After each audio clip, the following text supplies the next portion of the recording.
Hello friends, welcome to engineering express. आज हम start करने जा रहे हैं अपने न्यू सब्जेक्ट की सीरीज जिसका नाम है object oriented programming with Java. यह सब्जेक्ट हमारे एकेटिव सेकेंड ईयर का सब्जेक्ट है जिसके अंदर हम जावा लैंग्वेज के बारे में पढ़ेंगे। इस सीरीज के अंदर हम सभी यूनिट्स को उसकी टॉपिक वाइज कंप्लीट करेंगे और आपको सभी टॉपिक्स के नोट्स भी बनाने होंगे। मैं आपको नोट्स दूंगा, हैंड रिटन नोट्स होंगे, आप उनसे लिख सकते हैं इजीली। आपको सभी नोट्स हमारे टेलीग्राम चैनल पर मिल जाएंगे जो कि फ्री ऑफ कॉस्ट आप डाउनलोड कर सकते हैं वहां से, और उनसे आप अपने नोट्स भी बना सकते हैं। देखो दोस्तों, यह सब्जेक्ट सिर्फ पढ़ने वाला नहीं है। ऐसा नहीं है कि सिर्फ आपको इसे पढ़ना है और अपने एग्जाम्स कॉपी में लिखना है। ये एक ऐसा सब्जेक्ट है जिसको आपको अच्छे से समझना है, क्योंकि जावा लैंग्वेज एक फ्यूचर में बहुत ज़्यादा यूज होने वाली लैंग्वेज है प्रोग्रामिंग के क्षेत्र में। तो आपको इसे बहुत ज़्यादा अच्छे तरीके से पढ़ना है, इसके कॉन्सेप्ट आपको बहुत ज़्यादा अच्छे तरीके से क्लियर होने चाहिए। एग्जाम्स के लिए आपको इस सीरीज के अंदर बहुत ज़्यादा कंटेंट मिल जाएगा। आप उसे लिख के आसानी से पास हो सकते हैं, आसानी से आप नंबर गेन कर सकते हैं अच्छे। इस सीरीज में हम एक चीज़ और करेंगे। हम क्या करेंगे, हम जैसे ही यूनिट हमारी खत्म होगी, जैसे कि फर्स्ट यूनिट हमारी खत्म होगी, तो उसकी एक हम वन शॉट वीडियो डाल देंगे ताकि आप अपने सेशनल्स में भी अच्छा स्कोर कर पाओ। सेमेस्टर में करोगे वो और आगे की बात है, लेकिन आप सेशनल्स में भी अच्छा स्कोर कर पाओ, ऐसा एम लेके आपको चलना है। तो हम एक यूनिट के बाद उसकी वन शॉट वीडियो डाल देंगे, तो आप उसे भी पढ़कर अच्छे से समझ सकते हैं चीज़ों को, क्या क्या आपको पढ़ाया गया है।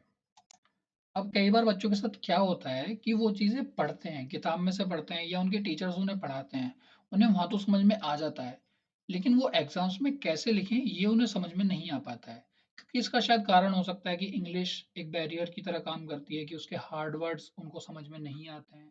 तो इस वजह से वो शायद लिखने से कतराते हैं या समझ में नहीं आता है उन्हें। तो इस चीज़ का समाधान आपको वीडियोस के अंदर मिलेगा। हम इजी से इजी लैंग्वेज का यूज़ करेंगे ताकि आप चीज़ों को समझ पाएँ और समझकर अपना आप भी लिख सकते हैं। आपके पास जावा लैंग्वेज आई है, तो आपको इसे अच्छे से समझना होगा, इसके कॉन्सेप्ट भी क्लियर करने होंगे, तभी तो ये आपके आगे काम आएगी। अगर आपको ये आएगी ही नहीं तो आप इसे आगे यूज कैसे कर पाएंगे। तो इसके कॉन्सेप्ट क्लियर होना बहुत ज़्यादा ज़रूरी है, और कॉन्सेप्ट कैसे क्लियर होंगे, इन सब्जेक्ट्स के थ्रू। तो आपको पूरी सीरीज को फॉलो करते हुए चलना है। आपको टॉपिक वाइज चीज़ें पढ़नी है, समझनी है कि क्या चीज़ क्या होती है या वो कैसे वर्क करती है, उसका क्या काम है। और यही सब चीज़ें इस सब्जेक्ट के अंदर बताई गई हैं। बेसिक नॉलेज जावा की इसके अंदर आपको बहुत अच्छे से समझाई गई है, तो आप इस पे अच्छे से कमांड कर पाएंगे। तो आप निश्चिंत होकर पूरी सीरीज को फॉलो करिए। आपको नोट्स हैंड रिटन्स मिल जाएंगे। आप खुद अपनी एक कॉपी लेकर बैठिएगा ताकि आप चीज़ों को लिख पाएँ। जो चीज़ आपको समझ नहीं आ रही है तो आप उसको एक साइड में लिख लें, बाद में पूछ लें।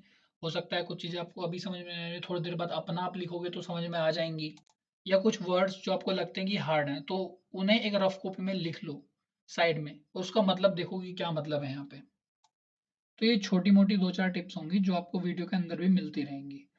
हम स्टार्ट करेंगे, यूनिट 1 से स्टार्ट करेंगे एंड यूनिट 5 तक पूरा कंप्लीट करेंगे। आप निश्चिंत होकर पढ़ना है, आपको कोई इसमें टेंशन लेने वाली बात नहीं है। आपके सेमेस्टर से पहले आपका पूरी यूनिट खत्म हो चुकी होगी, आप रिवीजन भी कर रहे होंगे, काफ़ी अच्छे से सब चीज़ें कंप्लीट होंगी। सो आई होप कि आपको हमारे लेक्चर्स पसंद आएंगे, आपको हमारे नोट्स अच्छे लगेंगे। सो मिलते हैं फिर नेक्स्ट वीडियो में लेक्चर 1 के साथ, जिसमें हमारा यूनिट 1 का फर्स्ट टॉपिक होगा why Java and history of Java. So thank you for watching this video. Please like and subscribe our channel and press the bell icon.